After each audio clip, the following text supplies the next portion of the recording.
Welcome students, welcome to WBPSC তে। তো জেলার হালচাল নিয়ে কিন্তু আমি আবার চলে এসেছি। আর আজকে আমরা কোথায় ঘুরবো? আজকে কিন্তু আমরা ঘুরবো পশ্চিম মেদিনীপুর। এর আগে অলরেডি তোমাদের বর্ধমান, দার্জিলিং, নদিয়া কমপ্লিট। পূর্ব মেদিনীপুর করিয়ে দিয়েছিলাম। আজকে কিন্তু আমরা কোথায় ঘুরবো? পশ্চিম মেদিনীপুর। তো চলো দেরি না করে শুরু করা যাক। আমাদের পশ্চিম মেদিনীপুরে যা যা ইম্পর্টেন্ট ফ্যাক্টস, যা যা কিউট পয়েন্টস, সেগুলো আমরা দেখে নিই। তো চলো, পশ্চিম মেদিনীপুরকে আমরা কি বলবো? পশ্চিম মেদিনীপুর বাংলার বন ঐতিহ্যের প্রবেশদ্বার। প্রথম টার্ম পেয়ে গেলাম। আগে একটা টার্ম তো আনতে হবে, যে ওই যে বলেছি আমাদের তোমার হচ্ছে সমুদ্র তট ঘোরা হয়ে গেল, মানে সমুদ্র তটে এখন আমরা আছি, পাহাড় ঘুরে এসছি, কিন্তু ঐতিহ্যবাহী জায়গাও দেখে এসছি। তো পশ্চিম মেদিনীপুরকে বাংলার বন ঐতিহ্যের প্রবেশদ্বার আমরা বলছি। কবে গঠন হয়েছে? 2002 সালে গঠিত পশ্চিম মেদিনীপুরের একটি জেলা। এটি 2002 সালে গঠিত হওয়া কি পশ্চিম মেদিনীপুর একটি জেলা।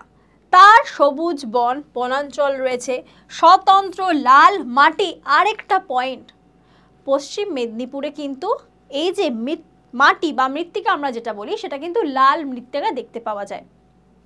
সমৃদ্ধ উপজাতি সংস্কৃতির জন্য এটি পরিচিত। বিভিন্ন প্রতিরোধ আন্দোলন দ্বারা চিহ্নিত, এটি ইতিহাসেও একটি উল্লেখযোগ্য স্থান অধিকার করেছে।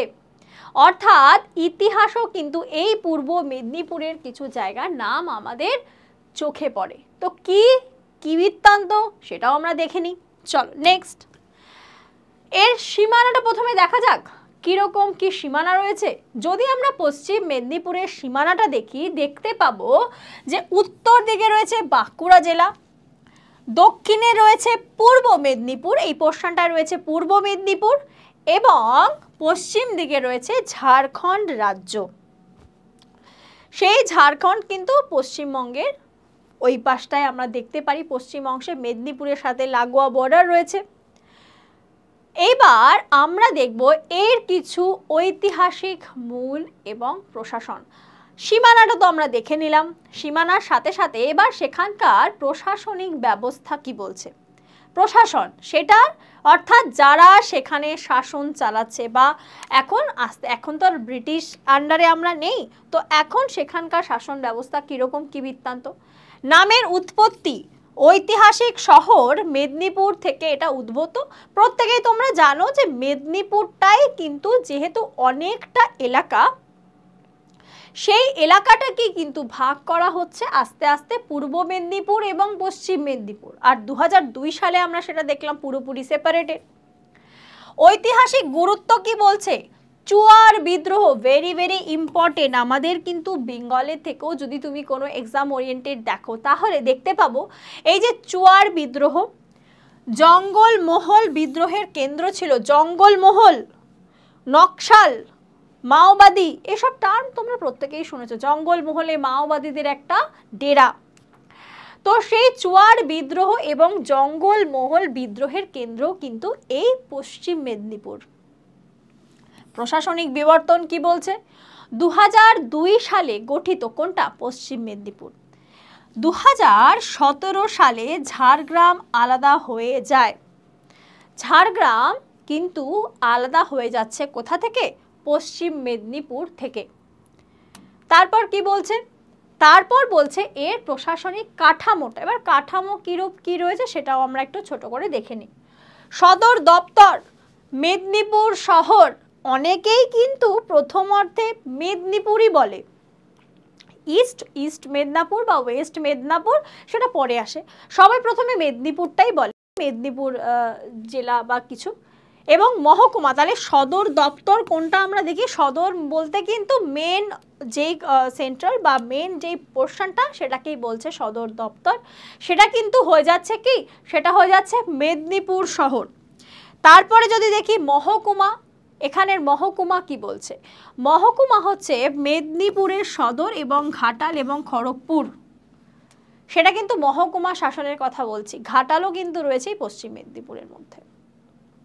ব্লক, ব্লক মানে আরও ছোট ছোটোভাবে ডিভাইড করা, সেটা কি বলছে 21টি ব্লক, যার মধ্যে হচ্ছে শালবনী, গড়বেতা, গড়বেতা অনেক মানে ভালো ভালো সিনেমার মধ্যেও কিন্তু এই গড়বেতার নাম উঠে এসছে। কোন সিনেমাটা যেন এই মুহূর্তে নামটা আমার মনে পড়ছে না, খুব ফেমাস একটা নাম ছিল সেই গড়বেতা, তোমরা আমাকে কমেন্ট করে বলবে। এবং ডেবরা, এগুলো কিন্তু ব্লকের আন্ডারে পড়ছে, ঠিক আছে, ব্লকের আন্ডারে এটা পড়ছে। তারপরে রয়েছে পৌরসভা, খড়গপুর, মেদিনীপুর, ঘাটাল, খড়গপুর, মেদিনীপুর, ঘাটাল। এবার ঘাটাল তো ওই সাইডে চলে গেল, আমরা যখন ওই কোনো বেড়াতে টেড়াতে যাই ওইদিককার যখন ট্রেন, সেটা কিন্তু খড়গপুরের ওপর দিয়ে যায়, জানো তো প্রত্যেকে। অর্থাৎ প্রবেশদ্বার যখন বললাম, এবং তটীয় এলাকাও কিন্তু পূর্ব এবং পশ্চিম মেদিনীপুরের কিছু অংশ জুড়েই দেখতে পাওয়া যায়। তটীয় এলাকা মানে আমি বলতে চাইলাম যেখানে সমুদ্র তট রয়েছে, এবং তীরবর্তী সমুদ্র তট কি বঙ্গোপসাগর, সেটা কিন্তু ভুললে চলবে না। এবার এখানকার ভৌগোলিক অবস্থান এবং জলবায়ু, সমুদ্র উপকূল এলাকা পুরোটা না হলেও, এবং নদী কেন্দ্রিক, প্রত্যেকেই জানো কিছু হোক আর না হোক, কিছু ঝড় বৃষ্টি হলেই বা বৃষ্টি বেশি হয়ে গেলেই কিন্তু এই যে মেদিনীপুর লাগোয়া এলাকা সেটা কিন্তু জলমগ্ন হয়ে যায়, সেটা জলমগ্ন হয়ে যায়। এলাকা বলছে কত দূর অবধি বিস্তৃত, এলাকাটি বলছে 6300 বর্গ কিলোমিটার, এলাকাটি রয়েছে 6300 বর্গ কিলোমিটার জুড়ে।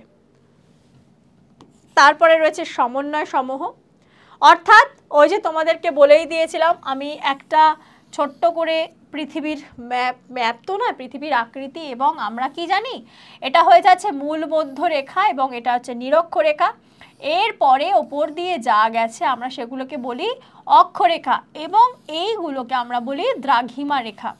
সেগুলো কিন্তু তার পজিশনগুলো নির্দিষ্ট করে, কোন এলাকার দ্রাঘিমাংশ কত, অক্ষাংশ কত, সেগুলোকে নির্দিষ্ট করে।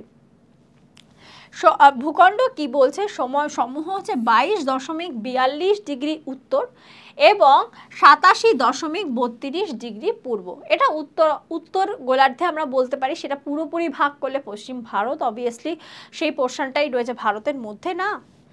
তারপরে এর ভূখণ্ড কি লাল ল্যাটেরাইট, ভেরি ভেরি ইম্পর্টেন্ট আমাদের জন্য, লাল ল্যাটেরাইট মৃত্তিকা কিন্তু, এবং আমরা এটাও জানি যেখানে লাল মৃত্তিকা পাওয়া যায় সেখানে খনিজ সম্পদ রয়েছে, তাই না, সেটা কিন্তু আমরা জানি। লাল ল্যাটেরাইট মালভূমি এবং বনভূমি, উচ্চভূমিও দেখতে পাওয়া যায়। জলবায়ু কি বলছে, এখানে জলবায়ু ক্রান্তীয় 25 থেকে 38 ডিগ্রি গ্রীষ্মকালীন দেখা যায়, অর্থাৎ যখন গরমকাল থাকে, গরমকালে কিন্তু ভালোই গরম থাকে মেদিনীপুর এলাকায়, ঠিক আছে, সেখানে কত 25 থেকে 38 ডিগ্রি সেলসিয়াস থাকে গরমকালে অর্থাৎ গ্রীষ্মকালে, এবং 10 থেকে 20 ডিগ্রি সেলসিয়াস তাপমাত্রা হয় শীতকালে, শীতকালীন এলাকায়। তাহলে বৃষ্টিপাত তো দেখে নিই, প্রায় 1400 মিলিমিটার বৃষ্টিপাত কিন্তু বার্ষিক বৃষ্টিপাতের পরিমাণ, যথেষ্ট ভালো পরিমাণ বৃষ্টি কিন্তু হয়। প্রাকৃতিক অঞ্চল গড়বেতা, শালবনী, গড়বেতা, শালবনী বেল্টের শাল বন এবং হাতির করিডোর, সে সমস্ত জায়গায় শালবনী মানে শাল বনটা থেকেই কিন্তু শালবনী নামটা এসে থাকে আর কি। তারপরে এবার দেখব নদী, মাটি এবং কৃষি। যে কোনো এলাকায় আইকনিক হয়, অর্থাৎ সেই এলাকাটাকে আমরা উল্লেখযোগ্য দেখি কিভাবে, সেখানে কোন কোন নদী রয়েছে, সেখানকার মাটি কীরকম, জলবায়ু তো তার উপরে, অবশ্যই জলবায়ুর উপরেই সেখানকার মাটি, সেখানকার কৃষি কিন্তু সম্পূর্ণভাবে নির্ভরশীল থাকে। প্রধান নদী অনেক সময় প্রশ্নে আসে কিন্তু, যে পূর্ব দিকে অবস্থিত সেই অংশগুলির মধ্যে সবথেকে ফেমাস নদী কোনগুলো, তার মধ্যে আমরা দেখতে পাবো সুবর্ণরেখা, কংসাবতী, শিলাবতী নদী। মাটির ধরন সেটা হচ্ছে লাল ল্যাটেরাইট মৃত্তিকা দেখতে পাওয়া যায়। আর কি রয়েছে পাললিক, এটা হচ্ছে প্রধান রয়েছে, তোমার প্রধান অংশে কিন্তু লাল ল্যাটেরাইটই দেখতে পাওয়া যায় ম্যাক্সিমাম এলাকায়। আর কিছু পাললিক অংশ মানে পাললিক অর্থাৎ পলি মাটি সমৃদ্ধ মাটি, মানে বুঝতেই পারছো আশেপাশে কিন্তু, অর্থাৎ যেখানে নদী বাহিত হয়েছে নদী তীরবর্তী অঞ্চলগুলো কিন্তু কি হয় পলি মাটি দেখতে পাওয়া যায়, যেটা পূর্ব অংশে রয়েছে। ফসল, ফসলের ক্ষেত্রে আমরা দেখতে পাই প্রধান হচ্ছে ধান, মেনলি ধান চাষটাই হয়ে থাকে। তার সাথে সাথে ডাল, সরিষা, তৈলবীজ, শাকসবজি, কাজু, আম। কাজুটা কেন?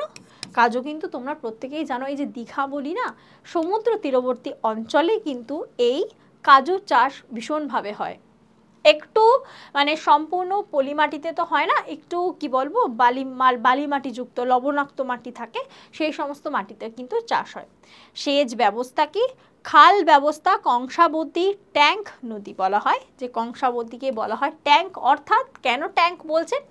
কারণ এই কংসাবতী নদীর উপরে ভিত্তি করেই কিন্তু জলসেচ সম্পূর্ণভাবে নির্ভরশীল এই পশ্চিম মেদিনীপুর জেলার মধ্যে যে সমস্ত জায়গায় তোমার চাষবাস হচ্ছে। নেক্সট আমরা কি দেখব? এর অর্থনীতি। অর্থনীতির মধ্যে দেখতেই পাচ্ছ অর্থনীতি এবং পরিবহনে কতটুকু এলাকা, ম্যাক্সিমাম এলাকায় কিন্তু কৃষি প্রধান, অর্থাৎ আমরা সেটা বলতেই পারবো এটা কৃষি প্রধান জেলা। শিল্প এবং কলকারখানার ক্ষেত্রে শিল্পের পোর্শনটা রয়েছে এইটুকু, এবং তারপরে রয়েছে পরিষেবাগুলি। বাকি আদার যে সমস্ত অর্থনীতি কেন্দ্রিক শিল্প গড়ে উঠেছে, সেটা কুটির শিল্প হতে পারে বা অন্যান্য কোনো ব্যবসা বাণিজ্যিক শিল্প। অর্থনীতিতে কি বলছে? প্রধান কৃষি হচ্ছে এর অর্থনীতি। শাল পাতার প্লেট শিল্প, কারণ শাল বন দেখলাম না, শাল পাতার জিনিসপত্র, ওই যে বললাম হ্যান্ডক্রাফটেড বহু জিনিসও কিন্তু এখান থেকে তৈরি হয়। শাল পাতার প্লেট শিল্প, বনজ পণ্য, কাজুর প্রক্রিয়াকরণ কিন্তু এখানে দেখতে পাওয়া যায়। উদীয়মান এমএসএমই। এমএসএমই মানে এমএসএমই কারেন্ট অ্যাফেয়ার্সে তোমাদের পড়িয়েছি, ফুল ফর্মটা তোমরা কমেন্ট করে লিখবে। তো এর বাংলাটাও কিন্তু হচ্ছে ক্ষুদ্র ক্ষুদ্র হস্তশিল্পের উপরে এর কিন্তু ভিত্তি রয়েছে। এবং কাঠের কাজ, ওই যে প্রথমেই বললাম কাঠের জিনিসপত্র তৈরি হয় ছোট ছোট জিনিস দিয়ে, এবং বাঁশের কাঁচা বাঁশ যে কঞ্চি থাকে, মানে আমরা যেটাকে বলি কাঁচা বাঁশ, সেই বাঁশকে কিন্তু চেরাই করে করে না তার দ্বারাও বিভিন্ন হ্যান্ডক্রাফটেড জিনিসও কিন্তু তৈরি করা হয়। NH6 অর্থাৎ পরিবহন কেন্দ্র, মানে আমাকে কোনো এলাকায় আমি ব্যবসা বাণিজ্য করব, তার কৃষি দেখব, বা সেখানে কিছু হলো, বা সেখানে তৈরি জিনিসপত্র শুধু রেখে দিলেই তো হবে না, সেখানকার শিল্পটা উন্নত হবে তখনই যদি সেখানের পরিবহন ব্যবস্থাটা ভালো থাকে। পরিবহন ব্যবস্থা যদি আমাদের কাছে ঠিকঠাক না থাকে, আমি একটা জিনিস তৈরি করলাম কিন্তু আমি এমন জায়গায় বসে আছি, সেখান থেকে আমি আমার তৈরি জিনিসটা আমি কি করেই বা বিক্রি করব, বা অন্য কোনো জায়গায় নিয়েই বা কী করে যাব, বা ওই যে ইম্পোর্ট এক্সপোর্ট আমরা বলি, আমি একটা নির্দিষ্ট জায়গার ক্ষেত্রেই বললাম। তো সেই জন্য আমরা দেখে নিই পরিবহনের ক্ষেত্রে কিন্তু NH6 যেটা মুম্বাই কলকাতা মহাসড়ক বলা হয়, সেটা হচ্ছে এই জেলাকে অতিক্রম করছে। এছাড়াও রেলপথ রয়েছে, খড়গপুর জংশন একটি প্রধান রেল কেন্দ্র। খড়গপুর থেকে নেমেই কিন্তু এখানের বিভিন্ন অংশে পৌঁছে যাওয়া যায়। এছাড়াও নিকটবর্তী বিমানবন্দর, দেখো ওখানে তো আর কাছাকাছি অবভিয়াসলি কোনো বিমানবন্দর তো থাকবে না, আমাদের মেন বিমানবন্দর মানে আমরা কলকাতা বিমানবন্দরটাই বুঝে থাকি। আর জনসংখ্যা এবং শিক্ষা, সেখানকার জনসংখ্যা শিক্ষাটাও আমাদেরকে জানতে হবে, সেটাও একটা ইম্পর্টেন্ট পয়েন্ট। জনসংখ্যা 2011 সালের অনুসারে, তোমরা প্রত্যেকেই জানো আমাদের শেষ যেই সেন্সাসটি কন্ডাক্ট হয়েছিল সেটা 2011 সালে হয়েছে, আবার এই নেক্সট কিন্তু 2026-27 সালের থেকে শুরু হবে, এবং সেখানে জানি যেটা হিলি এরিয়া সেখান থেকে কন্ডাক্ট শুরু হচ্ছে অক্টোবরে, এবং 27টা মার্চের 1 থেকে। মোট জনসংখ্যা কত? 5.9 মিলিয়ন। 5.9 মিলিয়ন হচ্ছে এখানকার জনসংখ্যা। গ্রামীণ অর্থাৎ আরবান এবং রুরাল, আরবান পোর্শনটা আরবান রয়েছে প্রায়, গ্রামীণ পোর্শনটা বলতে চাইছি সেটা হচ্ছে 85%, এবং শহর রয়েছে 15%। নেক্সট রয়েছে কি? শিক্ষার হার। শিক্ষার হার মানে 78% মানুষকে বলা হয় এডুকেটেড, তারা শিক্ষিত। এখন কোনো জায়গাতেই না মানে ওই শিক্ষিতর টার্মটা সো কল্ড সেটা কিন্তু অন্যভাবেই বহাল হচ্ছে। লিঙ্গের অনুপাত 936 জন মহিলা প্রতি 1000 জন পুরুষে, অ্যাভারেজ যেটা থাকে আর কি। প্রধান শিক্ষা প্রতিষ্ঠান এখানে কি কি রয়েছে? বিদ্যাসাগর বিশ্ববিদ্যালয় রয়েছে, বিদ্যাসাগর বিশ্ববিদ্যালয়। আইআইটি খড়গপুর এশিয়ার প্রাচীনতম আইআইটি, প্রত্যেকেই জানো এশিয়ার মধ্যে কিন্তু এই আইআইটি খড়গপুর অনেকেই পড়েছে, এখানে নাম করা ব্যক্তিত্ব যারা আছেন। মেদিনীপুর কলেজ, ঘাটাল রবীন্দ্র শতাব্দী মহাবিদ্যালয়, এছাড়াও রয়েছে একাধিক ITI এবং বিএড কলেজ। আরেকটা জিনিস, প্রথমে কিন্তু বন জঙ্গল মানে সেখানে উপজাতি অবশ্যই থাকবে।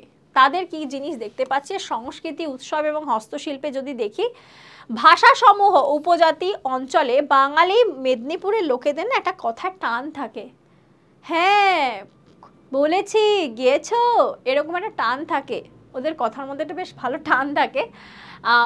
উপজাতি অঞ্চলের বাঙালি হচ্ছে প্রধান এবং সাঁওতাল ভাষাও রয়েছে, বাংলা তো রয়েছে প্লাস একটু সাঁওতালি ভাষাও থাকে, সবার ক্ষেত্রে বলছি না। আর উৎসব বলতে কি, ফেস্টিভ্যাল মানে পশ্চিমবঙ্গ মানে বুঝতেই পারছো, এখানে দুর্গা পুজো রয়েছে, চৈত্র মেলা রয়েছে, টুসু পরব, টুসু পরবটা না আলাদাভাবেই বিখ্যাত এদের এখানে, ঠিক আছে। টুসু, ভাদু, এদের এই সময় এক একজনের কি বলবো, এটা ওদের ওই হারভেস্টিং ফেস্টিভ্যালের মধ্যে কিন্তু পড়ে। বন্দনা উৎসবটাও কিন্তু এখানে ফেমাস।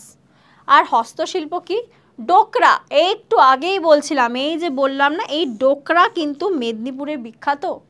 কাঠের খোদাই, টেরাকোটা, শালপাতার প্লেট এবং উপজাতি গহনা, বিভিন্ন ট্রাইবদের ওরা মাটি দিয়ে গয়না বানায়, মাটির জিনিসপত্র দিয়ে কিন্তু গয়নাগাটি বানিয়ে থাকে। এখন যেগুলো আমরা বলি কি জানো, হ্যান্ডমেডে যেগুলোকে আমরা বলি, সে বলো না হাতের তৈরি জিনিস দিয়ে গয়নাগাটি এখন অনেকেই বানাচ্ছে, তো সেই সব দেখতে পাওয়া যায়।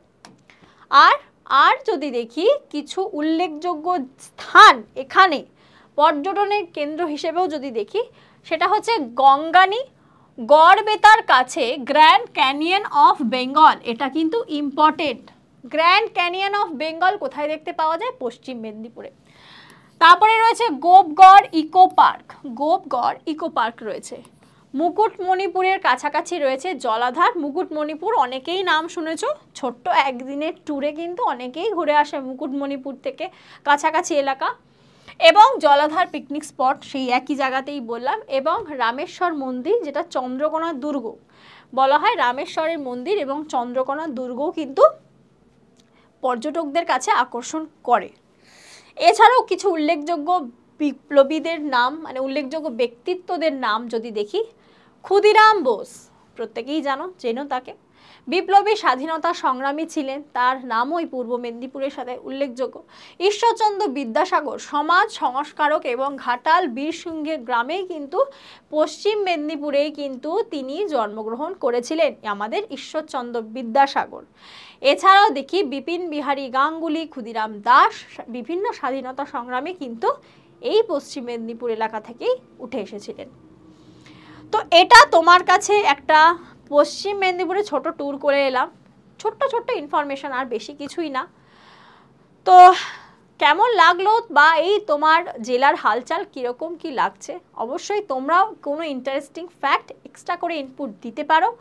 যদি ভিডিওটা তোমাদের ভালো লেগে থাকে অবশ্যই একটা করে লাইক করে দিও, সাবস্ক্রাইব করে দিও চ্যানেলটাকে যারা নতুন দেখছো, আর অবশ্যই যদি মনে হয় বন্ধুদের মধ্যে শেয়ার করে দিতে পারো, কমেন্ট করে কিন্তু জানাতে ভুলো না যে এই সিরিজটা, এই যে তোমাদের জেলার হালচাল আমি করাচ্ছি কম বেশি, সেটা তোমাদের কেমন লাগছে। তো চলো আজ এটুকুই থাকলো, আবার অন্য একটা জেলা নিয়ে হাজির হয়ে যাব আমি। ততদিনে সবাই সুস্থ থেকো, ভালো থেকো আর সাবধানে থেকো। দেখা হচ্ছে আবার আগামী কোনো ক্লাসে। ধন্যবাদ।